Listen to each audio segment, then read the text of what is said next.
아버지 하나님, 은혜를 감사함을 드립니다. 아버지 하나님께서 역사하시는 가운데 이 종을 이 시간 이곳에 세웠나이다. 입술을 주장하여 주시고 하나님 말씀 주실 때 듣는 귀가 있는 자들은 들을지라고 말씀하셨는데, 사랑하는 귀한 백성들 하나님의 말씀을 익히 알아들을 수 있도록 성령님 도우셔서 밝히 깨닫게 하여 주시옵소서. 우리 주님, 저희들의 모임이 결코 헛되지 않도록 주님께서 역사하시고 섭리하셔서 주의 영광만 나타내시기를 간절히 원하옵고, 모든 말씀을 예수님 이름으로 기도드리옵나이다. 아멘. 올해 화요일 날인가요? 우리 전도부장님 말씀을 듣고 기도로 준비하는 가운데 본문 말씀을 준비를 했고, 금요일 날 우리 최영강 목사님 저한테 전화가 와서 은혜로운 말씀 부탁합니다 그러시더라고요. 근데 저는 뭐 그렇게 운병가도 아니고 말을 잘 할 줄도 모릅니다. 은혜가 될지 안 될지는 여러분들이 달린 거죠. 여러분들이 아멘으로 받아들이면 은혜가 될 거고요, 아니면 은혜가 안 될 겁니다. 뭐 말 잘한다 정도로만 들으면 전혀 은혜가 안 되죠. 그래서 어떤 말씀이든지 하나님이 내게 주시는 말씀이라고 하면 은혜가 될 겁니다. 그렇게 믿고 말씀드리겠습니다. 지난 4일 저녁에 제가 일이 좀 있어서 종로 통해를 좀 나갔습니다. 교보문고 뒤쪽에 D타워라고 하는 음식점이 가득해 있는 그 빌딩을 갔는데, 시간이 좀 남아서 그 D타워 빌딩에서 교보문고를 들어가려고 나오는데요, 어떤 여자 청년이 한 20몇 살이나 됐을까요? 막 뛰어오면서 전단지를 하나 주더라고요. 그래서 전단지를 받았습니다. 무슨 소리를 하는, 무슨 전단지인가 읽어봤더니 우리 기독교를 비난하는 그러한 글이 쫙 앞뒤로 꽉 차게 실렸어요. 여의도 조아무개 목사 135억 횡령, 목사가 200억 사기, 뭐 그러면서 하여튼 비난하는 글들을 쫙 썼더라고요. 그 아주 칼라로 인쇄 잘했어요. 그렇게 해서 쫙 써놓고 뒷면에다가는 만화를 또 그렸는데, 그 만화 내용은 부모들이 자녀들을 개종시키려고 강제로 개종시킨다. 그러니까 우리 기독교를 비난하는 글들이 가득 서 있어요. 도대체 어떤 단체에서 이런 비난하는 전단지를 뿌리는가? 아무리 구석구석 다 살펴봐도 어느 단체라는 건 없어요. 어디서 하는 건지도 뭐 없고 자기들이 주장하는 것도 없어요. 그냥 기독교 무조건 기독교 비난하는 거예요. 누가 사기쳤다, 누가 횡령했다, 교회가 어떻다. 도대체 이렇게 비난하는 단체는 어떤 건가? 그리고 SNS에 또 들어가 봤습니다. 기독교 비난하는 단체는 어떤 단체들인가 SNS 들어가서 다 찾아보니까 SNS에 실려 있는 글들이 개독교다, 기독교를 가르쳐서 개독교다 그렇게 써놨어요. 목사로서 그걸 보면서 참 많이 가슴이 아팠습니다. 왜 그러느냐, 왜 기독교가 이렇게 됐느냐. 참 생각해 볼 때 너무 우리 기독교인들이 크리스찬답지 못하게 살기 때문이 아닌가, 그런 생각이 들어요. 어떤 사람들은, 제가 전에 전철을 타고 가는데 제가 목사같이 생겼나 봐요.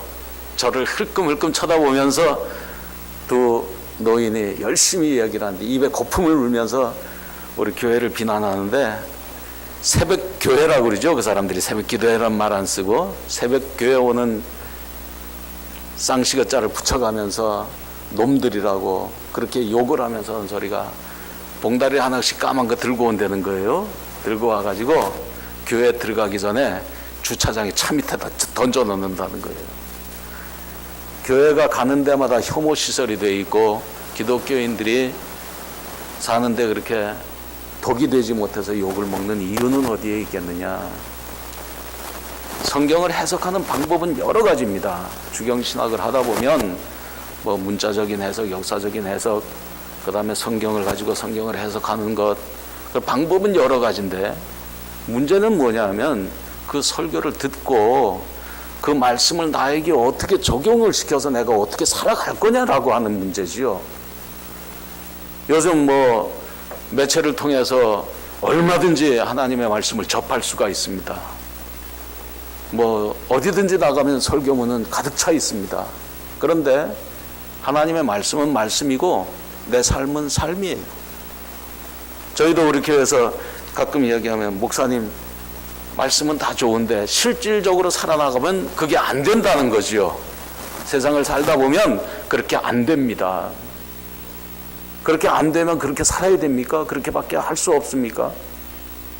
신명기서의 말씀에 보면 내가 복과 저주를 너희에게 주노니 내 말을 듣고 행하면 나가도 복을 받고 들어와도 복을 받고 들에서도 복을 받고 집에서도 복을 받고 다 복을 받으리라고 말씀하셨고 내 말대로 살지 못하면 저주가 너희들에게 임할 것이다 그렇게 말씀하셨는데 우리는 기도할 때는 열심히 기도하면서 은혜 받겠다고 기도하면서 실질적으로 삶의 모습을 보면 하나님 잊어버리고 산다는 거지요. 잠실에 있는 어느 교회를 갔더니 그 교회 유리문 앞에 그림이 하나 걸려 있습니다. 그 그림을 보니까 집사 아무개 집사 그러면서 성경책을 끼고 교회를 들어옵니다. 들어오는데 교회 앞에서 맞는 사람이 누구냐면 예수님이 교회 앞에서 영접을 해요. 예수님 안녕하십니까? 그리고 인사를 하고 교회를 들어가요. 그분이 생활집사 그 현장에 나갔습니다. 예수님이 찾아오셨습니다. 아무개 집사야 잘 있었느냐? 그러니까 실례지만 누구시죠? 우리의 모습이 그렇지 않느냐는 거죠. 제가 옛날에 충청도에서 목회할 때에 부임 신방을 했습니다. 충청도에서 목회를 하면서 부임 신방을 했는데 교회 건너편 저 태안 지역이었습니다. 교회 건너편에 있는 우리 여집사님 중에 한 분이 가게집을 하는 전방을 하는 옛날 말로 하면 전방이었어요. 전방을 하는 분이 계셨는데 그 집을 신방을 했습니다. 문을 열고 성경책을 딱 들고 들어갔는데 누구세요? 그러는 거예요. 분명히 우리 교회 집사인데 누구세요? 그러더라고요. 그래서 저 건너편에 빨간 집에서 왔습니다. 건너편에 빨간 집이 저희 교회밖에 없어요. 빨간 벽돌로 지은 집이. 빨간 집에서 왔습니다. 그랬더니 깜짝 놀라는 거예요. 깜짝 놀라더니 어머 목사님이구나. 목사가 새로 왔다고 하기는 했는데 어떤 사람인지는 몰라. 자기 집에 부인해서 부인 신방을 와서 보니까 목사구나 알아차린 거죠.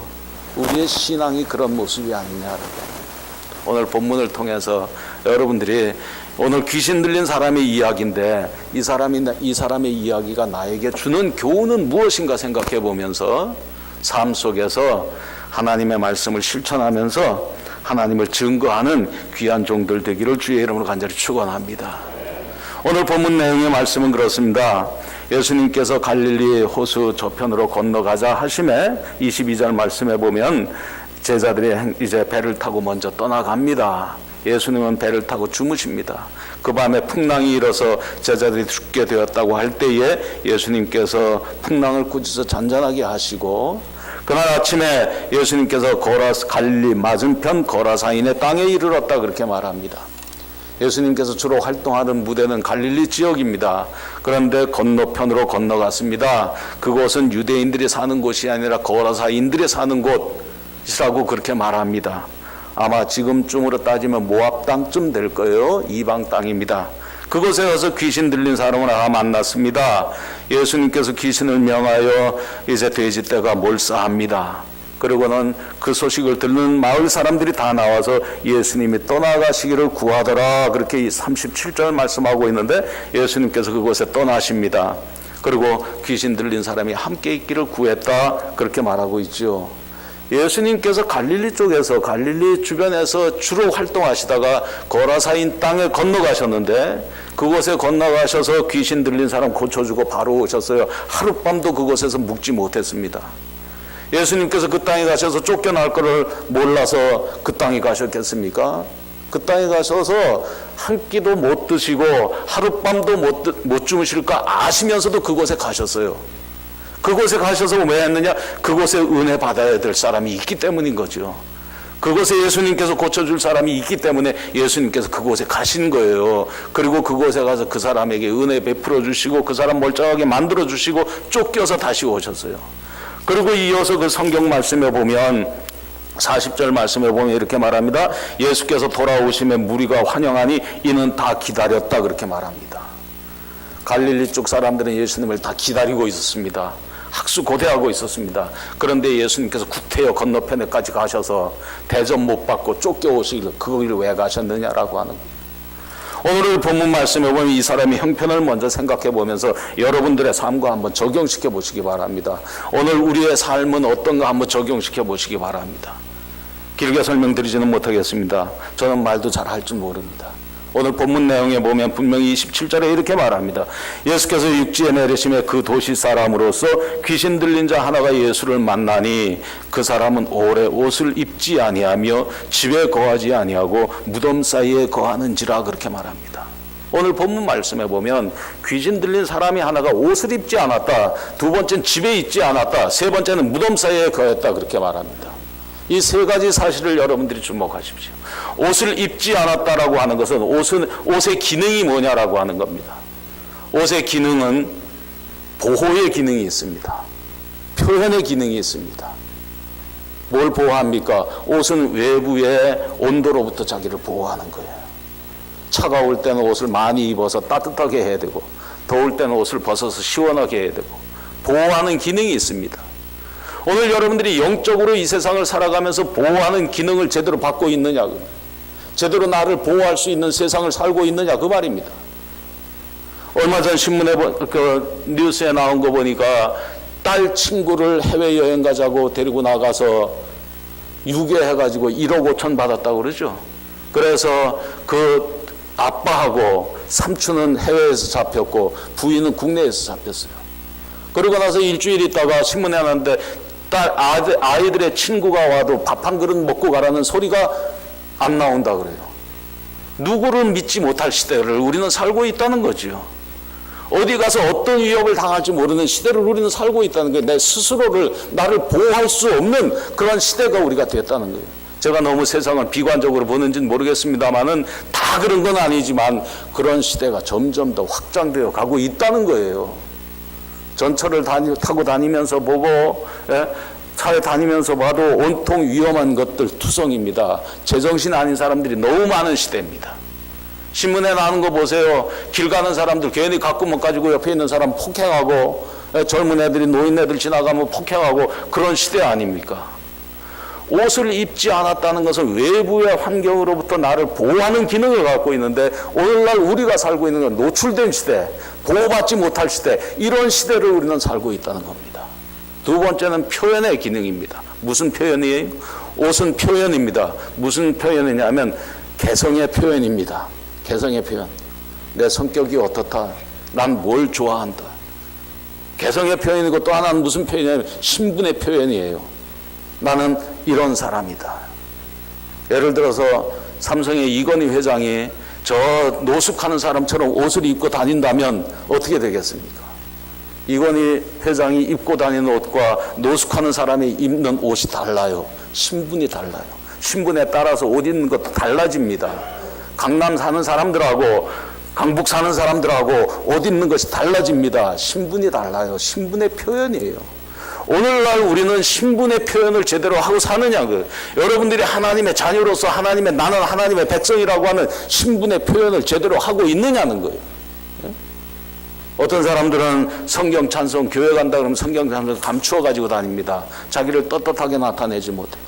옛날에 제가 저희 교회 성도님들 데리러 차를 운행해서 나가던데 아들이 아버지 따라 교회를 가는데요. 애가 교회 가기 전에 이게 교회 가면 담배 못 피니까 담배를 피는데 집 앞에 나와서 담배를 피는데 연기가 막 올라가도록 담배를 피우고 있어요.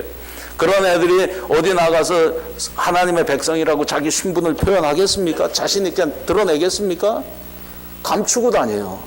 옛날에 제가 목회하던 그런 교회에서도 시골 목회를 하다 보니까 장례가 나면요, 충청도 태안 지역에는 교회 면에 태안군 남면이었는데요. 그 남면에 있는 교회들이 연합해서 교단 초월해서 연합해서 상여가 있었어요. 그 상여가 있어서 장례가 나면 상여를 가지고 가고 그 교회에서 각 교회에서 2명씩 지원을 해서 이제 그 상여를 메고 장례를 치도록 그렇게 지원을 해줍니다. 저희 교회 남자 성도들이 별로 없어서요. 여자 집사님들까지 나와서 상여를 메고 왔는데 집사 하나가요. 저쪽에 가서 쭈그리고 앉아서 동네 사람들하고 같이 이야기를 하고 있는 거예요. 자기는 그 교회 집사 아닌가요? 저희 교회 집사 아닌가요? 자기가 떳떳하게 나와서 그렇다고 자기를 감춘다고 해서 자기가 교인 아닌가요? 그 동네에서는 교인인 줄 뻔히 알아요. 뻔히 아는데 교인 아닌 것처럼 동네 사람들하고 같이 앉아 있더라고요. 여러분들은 어디든지 나가서 내 신분은 하나님의 자녀다. 나는 하나님의 백성이다. 나는 신월 중북교회, 나는 어느 교회, 장로요, 집사요, 권사라고 하는 신분의 표현을 떳떳이 할 수 있는 그러한 귀한 종들이 되기를 주의 이름으로 간절히 축원합니다. 때로는 저도 떳떳하게 못해야 목사라는 말하기가 부끄러울 때가 많이 있어요. 어떤 때냐? 목사들이 나가서 잘못할 때 왠지 저도 목사라는 말하기를 못할 때가 있어요. 저도 가끔 운전을 하다 보면 그 교통경찰한테 걸릴 때가 있습니다. 그럴 때는 제가 목사라는 말을 못해요. 왜요? 제가 떳떳하지 못하기 때문에. 신분 표현 못하는 건 떳떳하지 못하기 때문이에요. 하나님의 백성답게 살면서 떳떳하게 신분을 표현할 줄 아는 하나님의 자녀라고 하는 자랑할 수 있는 여러분들이 되기를 주의 이름으로 간절히 축원합니다. 두 번째, 집에 거하지 아니한다 그렇게 말합니다. 집의 기능이 뭐가 있습니까? 집의 기능은 제가 사전을 찾아보니까 그래요. 기후 변화 등 외부 환경으로부터 가족의 생명과 재산을 보호하여 안전하게 지켜주는 공간이 집이에요.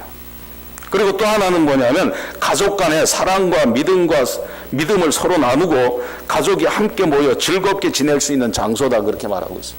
또 한 가지 집의 기능에 대해서 말하고 있는데 밖에서 생겨난 긴장을 해소하고 안정을 얻을 수 있는 공간이 집이다 그렇게 말합니다. 온통 지금 스트레스를 받고 살아갑니다. 스트레스가 쌓입니다. 그것을 집에 가서 해소를 못해요. 그러니까 나가서 폭력적이 돼요 사람들이. 그래서 이웃 사람들을 괜히 해꾸지합니다. 괜히 지나가면서 자동차를 부시고 지나갑니다. 화재를 일으킵니다. 스트레스가 꽉 쌓여서 요즘 우리 온통 사람들이 스트레스 꽉 쌓여서 살고 있잖아요. 이런 시대를 우리는 살고 있습니다. 가족 간의 사랑이 없습니다. 대화가 없습니다. 제가 아는 어떤 분이 하는데 집에 들어가면 자기를 제일 반겨주는 게 뭐냐? 강아지래요. 자기 마누라도 자기를 안 반겨준대요. 애들도 아빠가 들어오는데 아빠가 들어오나 마나 보다 그런데요. 꼬리치고 좋아하는 게 누구냐? 강아지밖에 없대요. 강아지. 그저 문 열고 딱 들어가면 강아지는 껑충껑충 뛰면서 자기한테 매달린대요. 그러니까 강아지를 이뻐할 수밖에 없다. 어느 책에 보니까 그럽더라. 인간의 조상은 뭐냐? 인간의 조상이 뭐예요? 세상 사람들 말로 진화론 말하는 사람들의 인간의 조상은 원숭이라 그러죠. 그럼 인간의 후예는 뭐냐? 인간의 후예는 개래요. 우리 조상은 원숭이고 우리 후예는 개다. 요즘 개 안고 돌아다니면서 엄마 아빠 그러잖아요. 개 안고 돌아다니면서 오빠 누나 그러잖아요. 그러니까 후예는 개다 그렇게 이야기합니다. 어디 스트레스 풀 데가 없어요. 나를 반겨주는 사람이 없어요. 그러니까 개 안고 살아가는 거예요. 애를 낳기보다도 개를 안고 살아. 어떤 사람들은 보니까 개를 업고 다닙니다. 어떤 사람들은 유모차를 끌고 가는데 유모차 안에 개가 타고 있다 보니까 여러분들 그런 사람들 보셨죠? 여러분들 주변에 그런 분들이 있죠? 어디 마음 둘 데가 없어요. 어디 집에다 마음을 둬야 되는데 마음 둘 데가 없어. 지금 우리 사는 시대가 그렇단 말이에요. 옷이 없고 집이 없어. 마음 둘 데가 없어. 그래서 어디 삽니까? 어디 살아요? 무덤에 살아요. 무덤에 산다고 하는 것은 무덤에 있는 사람들은 어떤 사람이 무덤에 있습니까? 죽은 사람들만 무덤에 있어요. 여기서 말하는 무덤은 우리나라처럼 이렇게 분봉이 있는 무덤이 아니에요. 팔레스타인 지역의 무덤은요, 동굴 속에 있는 무덤이에요. 동굴 속에 들어가면 시신 한 구씩 들어갈 수 있도록 옆에 구멍이 다 파져 있습니다. 그 구멍 속에 시신을 하나 다시 집어넣습니다. 그 속에 사는 사람이라는 거예요. 죽은 사람 이외에는 이 사람에게 친구가 없습니다. 이웃이 없습니다. 냄새나는 사람들 뿐이에요. 여러분들이 정말로 이 땅에 살아가면서 나를 알아줄 만한 그러한 친구들이 과연 얼마나 옆에 많습니까? 아무 이익도 생각하지 않고 나를 헌신적으로 사랑하고 나를 위해 줄 사람이 얼마나 있느냐라고 하는. 부부간에도 조금 섭섭하게 해주면 보따리 싸질러주고 나갑니다. 애들도 내팽개치고 나갑니다. 지금 시대가 점점 그렇게 돼 가고 있잖아요. 점점 시대가 점점 잘못된 것들만 늘어가면서 나를 진정으로 이해해주고 나를 아껴주고 나를 생각해줄 이웃들이 과연 우리에게는 얼마나 있느냐라고. 아무도 없어요. 죽은 사람밖에 없어요. 이 사람 이웃에게는 죽은 사람밖에 없다는 것이요. 이런 사람처럼, 이 사람처럼 우리들도 그런 시대를 지금 살아가고 있지 않느냐라고 하는 거예요. 그래서 이 사람에게 봅니다. 29절 말씀에 보면 이는 예수께서 이미 더러운 기선을 명하사 그 사람에게서 나오라 하셨습니다. 귀신이 가끔 그 사람을 붙잡으므로 그를 쇠사슬과 고랑에 매여 지켰으되 그렇게 말합니다. 이 사람이 난폭해집니다. 환경이 어려워서 고통받고 있습니다. 도와주는 사람들이 어떤 방법으로 도와줘요? 쇠고랑을 채우고 쇠사슬로 묶어서 이 사람을 보호합니다. 세상 사람들이 여러분들을 도와준다고 할 때 정말로 편안하게 도와줍니까? 점점 더 어렵게 만들지 않습니까? 내 이웃들 때문에 내가 더 고통받지 않습니까? 내 가족들 때문에 내가 더 고통받지 않습니까? 우리는 이런 세상 속에 살아가고 있을 때에 이 모든 문제를 해결해 주기 위해서 예수님이 하루 저녁도 주무시지 못하고 그곳에 찾아가 주셨다 그 말이에요. 예수님이 오늘 저와 여러분들의 모든 세상에서 얽매여 있는 문제들을 해결해 주기 위해서 찾아오십니다. 예수님이 오늘도 여러분들과 함께 하십니다. 여러분들을 사랑하십니다. 그래서 여러분들을 해방시켜 주시고 여러분들을 구원해 주시고 참된 자유와 평안을 주기 위해서 이 땅 위에 오십니다. 그런데 우리는 그 주님을 얼마나 영접하느냐라고 하는, 주님이 나에게 오셨을 때 우리는 그 주님을 어떻게 맞느냐라고 하는 겁니다. 오늘 본문 28절 말씀해 보니까 이렇게 말합니다. 그가 예수를 보고 부르짖어 그 앞에 엎드려 큰 소리로 불러 이르되 지극히 높으신 하나님의 아들 예수여 당신이 나와 무슨 상관이 있나이까? 당신께 구하노니 나를 괴롭게 하지 마옵소서 했다. 그렇게 말하고 있어요. 예수님이 자기에게 왔을 때 예수님을 알아보았습니다. 여러분들은 예수님이 지금 내 옆에 와 계실 때 예수님을 알아보십니까? 예수님이 나와 함께하는 것을 지금 느끼고 있습니까? 그 주님 앞에 무릎을 꿇습니까? 예수님을 알아보는 능력, 영적인 능력이 있는 귀한 삶이기를 주의 이름으로 간절히 축원합니다. 항상 주님은 여러분들과 함께 하십니다. 우리는 때로는 내 마음대로 되지 않으면 하나님의 뜻이 아니라고 말하고 있고, 내 마음대로 되지 않으면 하나님은 나에게서 떠났다라고 그런 생각하고 있지 않느냐. 하나님은 나와 멀리 계신 하나님으로 착각하고 살지 않느냐는 거예요. 하나님은 항상 우리 주변에 계십니다. 더듬어 찾아 발견할 만한 거리에 주님은 우리와 함께 계십니다. 그 주님을 알아보는 귀한 삶이기를 주의 이름으로 간절히 축원합니다. 그래서 요한복음 1장 말씀에 보면 그렇게 말이죠. 태초에 하나님이 계시니라. 그 하나님이 말씀이 계셨다 그렇게 말하면서 그 하나님이 빛으로 이 세상에 왔을 때 아무도 그를 알지 못했다. 그러나 12절 말씀에 보면 하나님을 영접하는 자, 곧 그 이름을 믿는 자에게는 하나님의 자녀가 되는 권세를 주셨다 그렇게 말하고 있어요. 하나님께서 내 옆에 와 계실 때 그 하나님을 영접하는, 알아보는 그러한 영적인 지혜를 가지고 사는 우리 귀한 종들 되기를 주의 이름으로 간절히 축원합니다.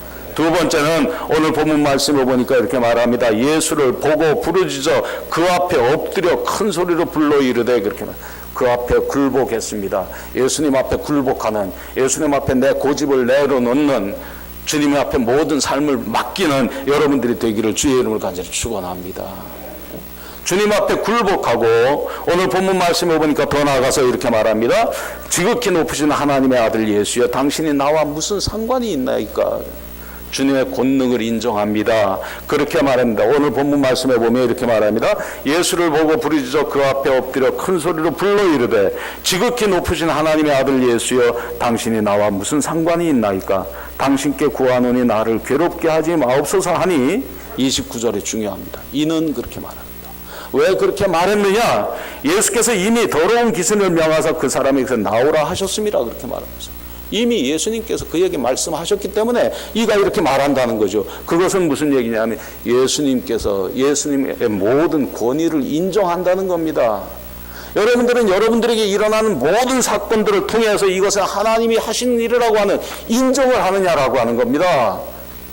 어떤 사람들 그렇게 말합니다. 제가 신학교 다닐 때부터 느끼는 게 뭐냐면 자기가 기도하고 자기 마음에 들면 어떤 일이 이루어져서 그 말이 내 마음에 들면 이건 하나님의 뜻이라고 그래요. 그런데 자기 마음에 안 들면 하나님 뜻 아니래요. 그리고 자기 고집대로 나갑니다. 그게 잘 믿는 겁니까? 잘못된 게 내가 원하지 않는 길을 갈지라도 그것까지라도 하나님의 뜻이라고 인정할 줄 아는 우리가 되어야 돼요. 내가 어떤 시련을 당하고 어떤 어려움을 당할지라도 하나님이 이게 나에게 주시는 거라고 인정할 줄 알아야 돼요. 다윗이 훌륭한 게 뭡니까? 매사에 하나님의 권위를 인정했기 때문에. 사울을 죽일 기회가 있었잖아요. 그런데도 안 죽여요. 압살롬이 반역을 해서 쫓겨갑니다. 그때 사울의 집안에 시므이가 쫓아오면서 돌을 던지면서 다윗을 비난합니다. 그럴 때 아비새가요, 내가 가서 저놈 당장 쳐 죽이겠다고 그렇게 말할 때 그 사람이 너하고 무슨 상관이 있느냐. 하나님이 허락하지 않으면 어떻게 그가 나에게 저주를 하겠느냐. 그러니까 내버려 둬라. 놔둬라. 그렇게 말합니다. 자기가 저주받고 쫓겨가는 것도 하나님의 뜻이라는 거예요. 매사에 하나님께서 자기에게 이렇게 하셨다는 것을 인정하는 삶을 살았습니다. 우리는 모든 것을 하나님 앞에 인정하고 하나님께 맡기고 의존하면서 살아가는 우리 귀한 종들 되기를 주의 이름으로 간절히 축원합니다. 그럴 때 하나님의 은혜가 그들에게 임한다라고. 하나님을 알아보고 하나님 앞에 굴복하고 순종하고 하나님 앞에 모든 권위를 하나님의 모든 권위와 능력을 인정할 때에 하나님께서 그에게 은혜를 베풀어 주셨다라고 하는 거예요. 오늘 이와 같이 여러분들에게 하나님의 은혜가 충만하기를 주의 은혜로 축복합니다. 하나님께서 모든 삶을 고쳐주시고 새롭게 되는 그러한 은혜가 있기를 주의 이름으로 간절히 축원합니다. 그렇다면 은혜 입은 다음의 삶은 어때야 되는 거예요? 은혜 입은 다음의 삶. 오늘 본문 말씀에 보면 이렇게 말합니다. 38절과 39절 말씀에 보면 귀신 나간 사람이 함께 있기를 구하였으나 예수께서 그를 보내시며 이르시되 집으로 돌아가 하나님이 내게 어떻게 큰일을 행하셨는지를 말하라 하시니 그가 가서 예수께서 자기에게 어떻게 큰일을 행하셨는지를 온 성내에 전파하니라 그렇게 말하고 있어요. 두 가지입니다. 오늘 은혜 입은 이 사람은 38절 말씀에 보면 그 사람이 귀신 나간 사람이 함께 있기를 구하였으나 예수께서 그를 보내셨다 그래요. 마음속으로 하나님이 자기와 함께 하기를 원했다라고 해요. 여러분들이 마음속에 항상 하나님이 함께 하기를 원하는 그러한 소원을 가지고 살아가시기를 주의 이름으로 간절히 축원합니다. 세상 사람들을 떠나서는 살 수 있어도 우리가 하나님을 떠나서는 살 수 없습니다. 하나님이 여러분들을 항상 지키시고 보호하시기를 주의 이름으로 간절히 축원합니다. 여러분들과 동행하는 삶이기를 바랍니다. 여러분들 구약시대에 보면 노아시대에 사람들이 다 하나님을 떠나서라도 노아는 하나님과 동행했다 그렇게 말합니다. 하나님이 동행하니까 그 큰 위험 속에서 그가 구원받았습니다. 다 수상돼서 죽는 가운데 그는 살아났습니다. 그만 사는 것이 아니라 그 가족들까지 살았어요. 예수님과 함께하면 하나님과 함께하면 나만 사는 것이 아니라 내 가족들이 다 함께 살 줄 믿습니다. 예? 세상 것 못 가져도 좋습니다. 세상 것 조금 덜 가져도 좋습니다. 하나님이 함께하면 모든 문제가 다 해결됩니다. 하나님이 함께하도록 날마다 기도하시고 하나님이 나와 함께하도록 내 삶을 정리하는 그러한 귀한 종들의 삶이기를 주의 이름으로 간절히 축원합니다. 그리고 또 한 가지 더는요, 39절 말씀에 보니까 집으로 돌아가 하나님이 내게 어떻게 큰일을 행하시는지를 말하라 하시니 그가 가서 예수께서 자기에게 어떻게 큰일을 행하셨는지를 온 성내에 전파하니라 그렇게 말하고 있어요. 우리 예배 전에 잠깐 땅끝까지 이르는 내 증인이 되라고 그렇게 외쳤습니다. 우리는 하나님의 증인입니다. 하나님이 나와 함께하는 것을 보여줄 수 있는 여러분들이기를 주의 이름으로 간절히 축원합니다. 세상 사람들이 함부로 하나님의 이름을 망령되이 일컬지 않도록 정말 하나님이 저 사람을 보니까 하나님이 정말 살아있는 하나님이구나. 어디 망령되게 골리앗이 하나님의 이름을 더럽히는데 사울 왕이요 다른 사람들보다 어깨 위가 더한 사람이라고 그랬어요. 이스라엘 사람들은 서양 사람들입니다. 원체 키가 큰 사람들입니다. 그런 사람들보다 어깨 위가 더해요. 이만큼이 더 있다 그 말이에요. 그러면 이만큼 더 있다는 얘기죠. 그럼 키가 사울 왕이 키가 얼마나 큽니까? 사울 왕도 만만한 키는 아니에요. 그런데 골리앗 앞에서 벌벌 떨고 있습니다. 그럴 때 어린 다윗이 골리앗의 하나님의 이름을 망령되이 일컫는 걸 보고 저 개 같은 놈이, 성경에 그랬잖아요. 저 개 같은 놈이 감히 하나님의 이름을 망령되이 일컫는다고 내가 나가서 죽이겠다고 담대히 나가서 골리앗 물리쳤잖아요. 우리는 우리 주변에 있는 사람들이 하나님의 이름을 망령되이 일컫는데 찍소리 못하고 가만히 있어요. 숨어 있기만 해요. 내 삶을 통해서, 우리의 삶을 통해서 하나님의 이름을 존귀하게 해드리는 여러분들의 삶이 되기를 주의 이름으로 간절히 축원합니다. 이게 바로 은혜 입은 사람들이에요. 이게 바로 은혜 입은 사람들. 옛날에 설교하면, 옛날 이야기하면 할머니들 눈물을 줄줄 흘리고, 옛날에 못 살던 이야기하면 눈물 줄줄 흘리고 있다가 예배 끝난 다음에 나가서 인사하면 오늘 은혜 많이 받았습니다. 옛날 얘기에 무슨 은혜가 많이 받아요. 어떤 목사님이 저보고 한번 만나자고 그래요. 그래서 강남에 갔습니다. 강남에 갔더니 뭐 간증한다고 나와서 간증을 해요. 간증을 하는데 보니까 꼬리 가만히 보니까 다단계 하는 사람들이에요. 거기 가서 은혜 받았다는 거예요. 다단계 하는 데 가서 무슨 은혜를 받습니까? 제가 중간에 나와버렸어요. 소리 지르면서 이게 뭐 이런 사기꾼들 집단에 와 있냐고. 그러면서 제가 중간에 나와버렸어요. 얼마 지난 다음에 그 신문에 나왔습니다. 다단계 사기 피해자들 잡아넣었더라고요. 보니까. 그런 데 가서 은혜 받았다고. 그건 은혜가 아니에요. 하나님이 내 삶 속에 간섭하셔서 내가 하나님 살아계신 걸 증거하는 그것이 바로 은혜지요. 하나님의 여러분들의 삶 속에 간섭하셔서 여러분들이 정말 영육간의 복을 받고 내가 경험한 하나님을 이웃들에게 증거하는 것, 그게 은혜 아니에요? 하나님이 정말로 내 삶을 주장하셔서 내가 이렇게 살았노라고, 내가 이렇게 살고 있다고. 오늘 우리 귀신 들린 사람이 멀쩡한 모습으로 앉아 있어서 나를 봐라, 나를 봐라. 내가 이렇게 하나님께 은혜 입어서 지금 이 자리에 이렇게 앉아 있다. 여러분들이 모든 고난과 고통과 괴로움과 슬픔 속에서 벗어나서 참된 평안을 누리고 안전한 모습으로서 세상 사람들에게 보이면서 하나님의 은혜를 증거하는 귀한 종들 되기를 주의 이름으로 간절히 축원합니다. 기도하겠습니다. 전능하신 아버지 하나님, 은혜를 감사함을 드립니다. 오늘 서강로의 남전도의 헌신 예배를 신월 중부교회에서 드릴 수 있게 하여 주시고 종을 단위에 세워서 하나님의 말씀을 전할 수 있게 하신 것 감사함을 드립니다. 하나님의 은혜 입기를 원합니다.